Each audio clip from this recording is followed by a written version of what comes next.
అందరూ నమస్కారం.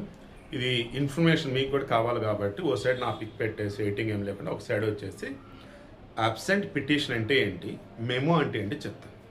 ముందు అల్లు అర్జున్కి సంబంధించి సంజయ్ థియేటర్ తొక్కిస్లాట్లో మొత్తం ఛార్జ్ షీట్లో 23 మందిని నిందితులుగా పోలీసులు చేర్చారు. నాంపల్లి కోర్టులో కేసు చూసిన తర్వాత 19 మందికి నోటీసులు జారీ చేశారు. ఈరోజు రావాలి. అందులో ఎక్యూజ్డ్ 11 మన జగన్మోహన్ రెడ్డి అని వస్తుంది. 11 అనగా అల్లు అర్జున్. సో ఈ అల్లు అర్జున్ మొన్న ఏం చేశాడు, వాళ్ళ లాయర్ త్రూ హైకోర్టుకి అప్రోచ్ అయ్యారు.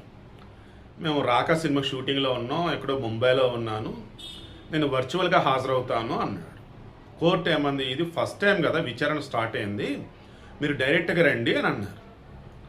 దెన్ మనం అనుకున్నది ఏంటి, ఈరోజు కోర్టుకు కనుక రాకపోతే నాన్ బెయిలబుల్ వారెంట్ జారీ చేస్తారు అనుకున్నాం. బట్ ఈరోజు ఆయన రాలా. వాళ్ళ లాయర్ ఏం చేశాడంటే ఆబ్సెంట్ పిటిషన్ వేశాడు.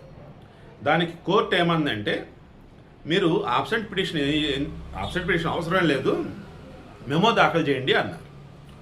ఈరోజు అసలు ఏమైంది, ఆ కేసులో ఎక్యూజ్ ఉన్న వాళ్ళు ఎవరైతే ఉన్నారో, ఏమయ్యా నువ్వేనా అల్లు అర్జున్ అంటే అవును సార్, ఏమయ్యా నువ్వేనా రాకా సుధాకర్ అంటే అవును సార్, ఇలా పేర్లు అన్నట్టు ఒక్కొక్క పేర్లు ఒక్కొక్కటి అన్నమాట. అడిగిన తర్వాత దెన్ అప్పుడు అటెండ్ అయ్యారు వీళ్ళు అని నోట్ చేసుకుంటారు. బహుశా అల్లు అర్జున్ వచ్చేసి అందరికి తెలిసిన పర్సనే కాబట్టి ఓకే అతను కదా, ఓకే తెలుసులే అని జడ్జిలు నోట్ చేసుకుని ఉండొచ్చు నాకు అనిపిస్తుంది. బట్ జడ్జిలు ఏమన్నారంటే కేసుని జూలై 6వ తారీఖు వాయిదా వేస్తున్నాం అన్నారు. ఈరోజు జూన్ 22, జూలై 6 అంటే ఇది ఒక 8, అదొక 6, 14, ఇంకో 2 వారాలు. ఈ 2 వారాల లోపు అల్లు అర్జున్ వచ్చేసి మేబీ ముంబైలో షెడ్యూల్ కంప్లీట్స్కొని ఇక్కడికి వస్తే సరే, రేపు జూలై 6వ తారీఖు కూడా వర్చువల్గానే అటెండ్ అవుతా అన్నట్టుగా పర్మిషన్ అటెండ్ తెలుస్తుంది. మరి పర్మిషన్ ఇచ్చారో లేదో మనకు తెలియదు. పోనీ ఈరోజు వర్చువల్గా అటెండ్ అయ్యాడంటే ఈరోజు వర్చువల్గా అటెండ్ అవ్వాలి. సో అది విషయం.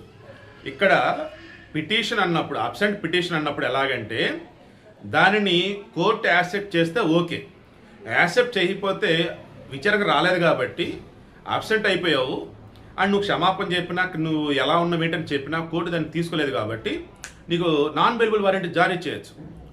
బట్ ఇప్పుడు ఓన్లీ ఎవరు ఏంటనే దానికోసం కాబట్టి జస్ట్ మెమో ఇవ్వండి అయ్యా అన్నారు. మెమో వచ్చేసి ఏంటంటే ఎవరు ఏంటి ఎందుకు రాలేదు ఏంటని మొత్తం చెప్పినప్పుడు ఏమైందంటే ఇది లాయర్ జడ్జికి ఇచ్చేది కాదనమాట.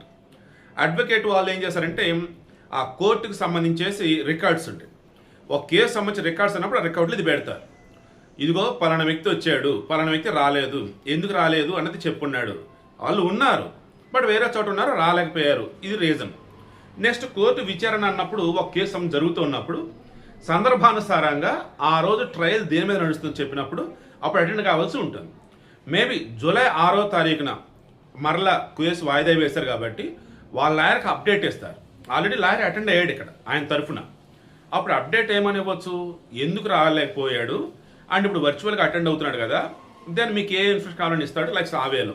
ఎనీవే జూలై 6వ తారీఖున మరలా మాట్లాడుకుందాం. మేబీ దానికి ముందే అప్డేట్ వచ్చింది. ఇందులో నేను చెప్పింది మరలా జగన్మోహన్ రెడ్డిని ఫాలోడ్ అయిన వర్డ్ ఎందుకు యూజ్ చేస్తానంటే, సేమ్ డబ్బున్నటువంటి వాళ్ళు, పెద్ద పెద్ద సెలబ్రిటీలు, పొలిటీషియన్స్ అంతా కూడా ఇదే అనమాట. నేనేంటి కోర్టు రావటం ఏంటి, నేనేంటి వాళ్ళతో పాటు అక్కడ ఉండటం ఏంటి, చర్చా లైక్ ఈ వేలు అనమాట. సో లాయర్లు పెట్టుకుంటారు డబ్బు ఉంటే, ఆ డబ్బుతో పాటే లాయర్లు అన్న వాళ్ళు సబ్జెక్ట్ కూడా ఉంటుంది కాబట్టి కొంచెం గట్టిగానే ఆ వేళ హ్యాండిల్ చేస్తాం. ఒకటి మాత్రం చెప్తాను చూడండి, మన దేశంలో డబ్బుంటే నువ్వు ఏదైనా సరే చేయొచ్చు. నేను నెగిటివ్ అంటున్నా, పాజిటివ్గా అంటున్నా.